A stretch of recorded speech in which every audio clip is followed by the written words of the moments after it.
Hey guys, welcome back to the channel.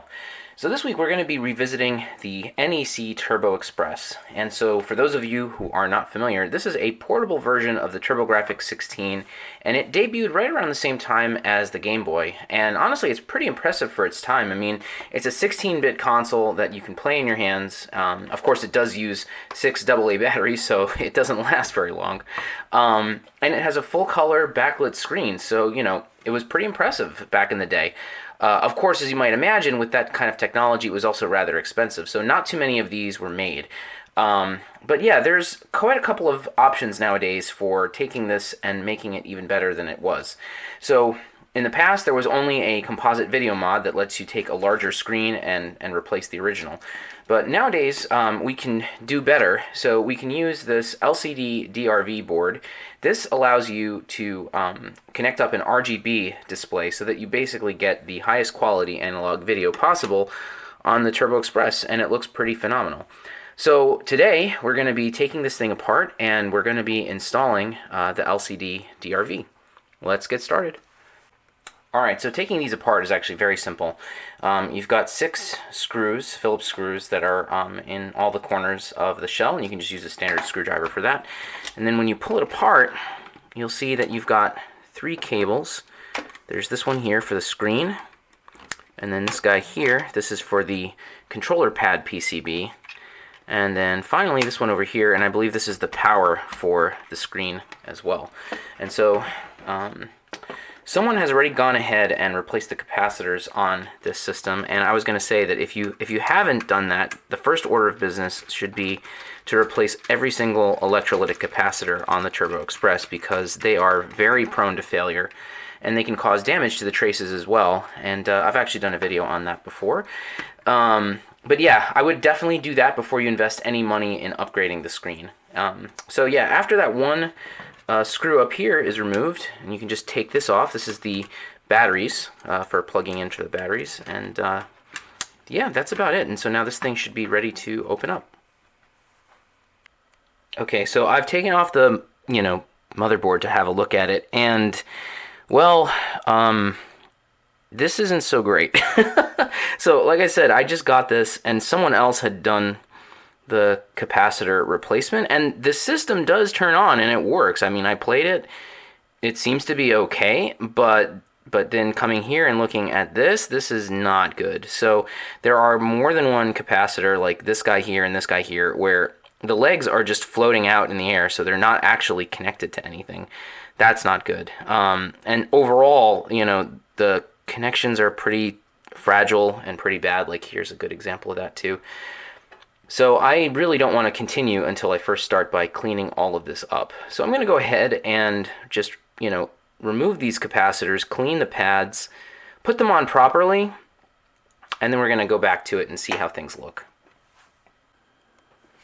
Okay, so through the magic of YouTube editing, you can now see how the capacitors look. So a pretty big difference. I have them all cut very short and right on top of the pads, and so they're not like, just all over the place. And when I went through this, I mean, it was really quite bad. Like, the severed legs of the capacitors were still there. Half the capacitors were barely making contact with the pads, and they didn't even bother to clean up the electrolytes, so you could get that awful, fishy, gross smell that you get when you replace capacitors. So, that's definitely not a good way to do this. If you leave all that electrolyte on the board, it can continue to corrode the traces and create damage. I'm seriously floored that this thing powered on. But yeah, as you can see, I took the original, caps, I put them on properly. I did see 2 of them which had destroyed pads, so I think it was this guy over here, and I think, yeah, this guy over here. They both had pads that had been lifted, but that was not a big deal because the traces were still there, and there was a via right next to it, so I was able to just scrape away the solder resist and solder onto the copper right there, so those connections are fine. So now everything is properly repaired on this. So let's go ahead and continue with what we're here to do, which is to add in the LCD DRV. Okay, so the first thing that we've got to do is we've got to tap into RGB and Csync. And we can do that right over here at CN201. This is the connector that the original screen plugged into, and we can find RGB and Csync. Csync is pin 1, and then pins 5, 6, and 7 are RGB.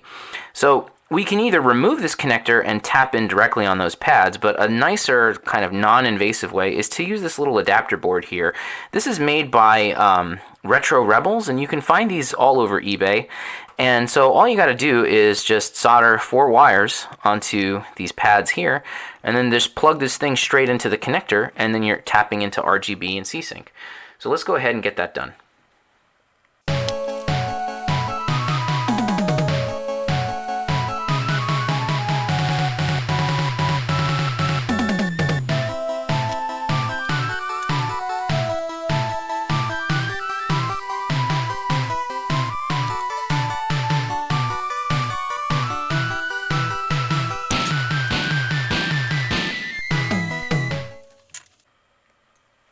Okay, so I realized pretty quickly after I got started that I'd actually made a mistake in what I was telling you guys. So coming back to this cable here, what we have is RGB and ground. So this black wire here is ground. It's not Csync, which is what I originally thought. And thankfully I picked that up right away. So when I did the wiring, I did it correctly on camera. So all you have to do is just follow the color coding that you see here, and you can get that correctly, no problem. However, I still need a source for Csync, and so after doing a little bit of reading, I saw that in order to get Csync, you have to go to this via here, right next to D204, so this is on the opposite side of the board. So what I did was I have a small little piece of Kynar wire, and so I'm going to come through from the other side, bring it through this via, and you can see that I use a little scalpel here just to scrape away the solder resist. So I'll push this through, I'll solder it here, and then from there I'm going to take that other end of this cable and connect it up to Csync.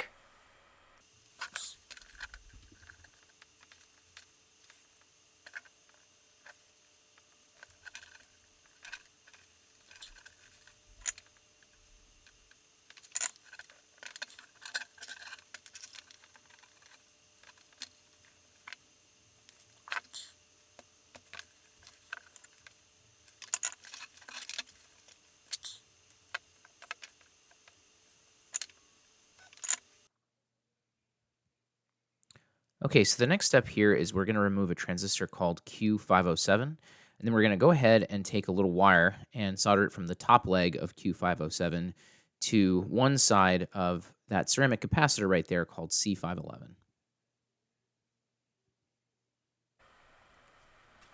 All right, so the next thing that we have to do is we need a source for 5 volts and ground, and thankfully we have 2 of them conveniently right over here. So this is ground right here, and then this region right here we can use as a place for 5 volts.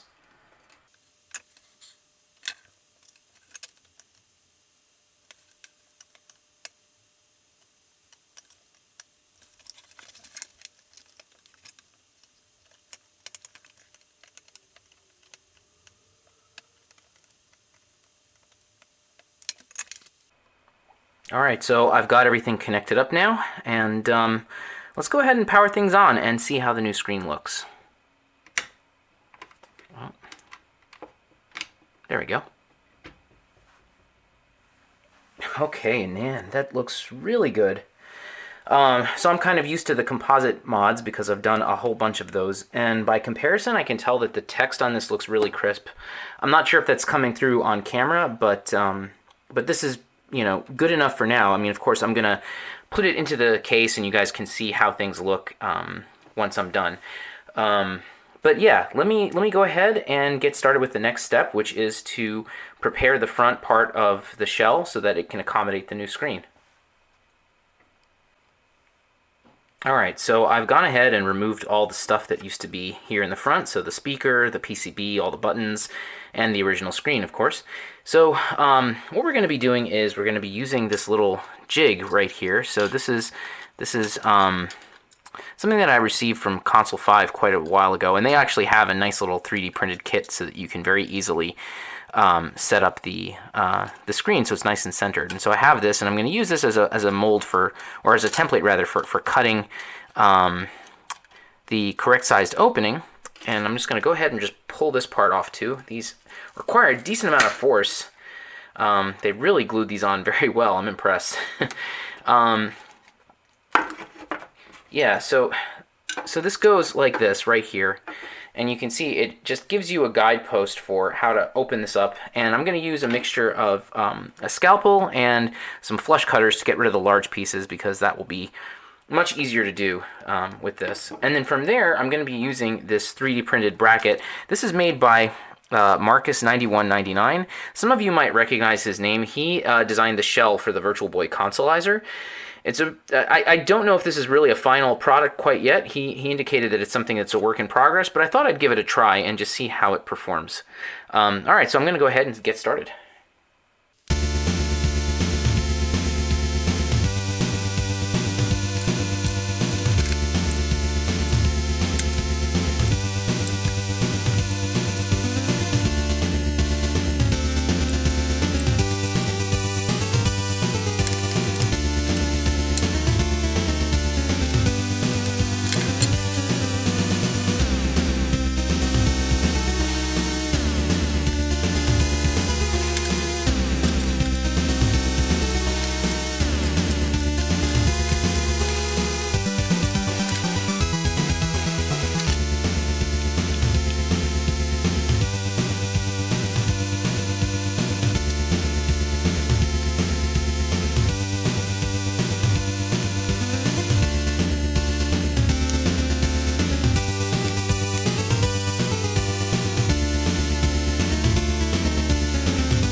Alright, so everything's all set here, and I just wanted to show you how everything looks before I go ahead and do the final reassembly and test. So yeah, unfortunately that 3D print that I found on Thingiverse doesn't seem to be quite ready yet. It looks like it's not far, but it doesn't make a good fit for all the components. So for now, I have it just glued here in the corners using hot glue. That's easily reversed with just a little bit of alcohol. So if I can find a better 3D print, then I can just go ahead and put that in. So yeah, that's all set, and then I've got the wires all coming in here and all the other original components put together. So now I'll just go ahead and I'm going to reassemble it and show you guys how it looks.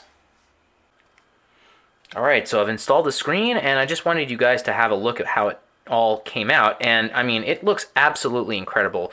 Hopefully this is coming out on camera. I'm not sure if it's doing it justice, because of course filming screens is always difficult, but it's really sharp and crisp in real life. However, there is one thing that I would definitely like to fix on the motherboard. So I don't know if you can see this, but there are jail bars, and it's really prominent and obvious in the sky up here. This is a characteristic thing that you get with TurboGrafx and also PC engines, and thankfully it's relatively easy to fix. All you need to do is replace 2 ceramic capacitors on the board. So we're going to go ahead and do that so that the picture looks even better than it already looks. Okay, so the first one that we're going to replace is right here on the back. It's super easy to find. It's C715. And I have these capacitors from Console 5, so they always include it with all of their cap kits for anything PC Engine or TurboGrafx, and so that's really nice. I highly recommend those because it makes things like this really easy. Okay, so we've got our 715 removed, and now let's go ahead and take one of these caps.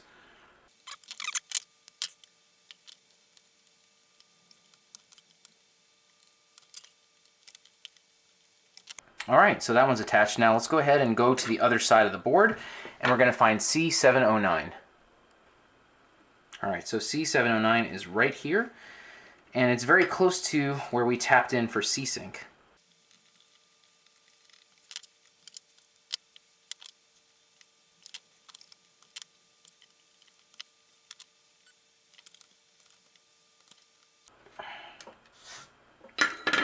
Okay, so that's all set. Let's go ahead and put it back together and see how everything looks now. Alright, so I've gone ahead and done the gel war fix, and things look even better now on the screen than it did before. I mean, it's just really amazing. I don't know if this is really coming through on camera, but you just have to trust me, it looks unbelievably good. I also have here a unmodified stock TurboExpress, and so you can see the difference here. Like, everything is really pixelated and, you know, blurry, and the colors aren't so great, and there's motion artifacts and all that kind of stuff, so it's really no comparison.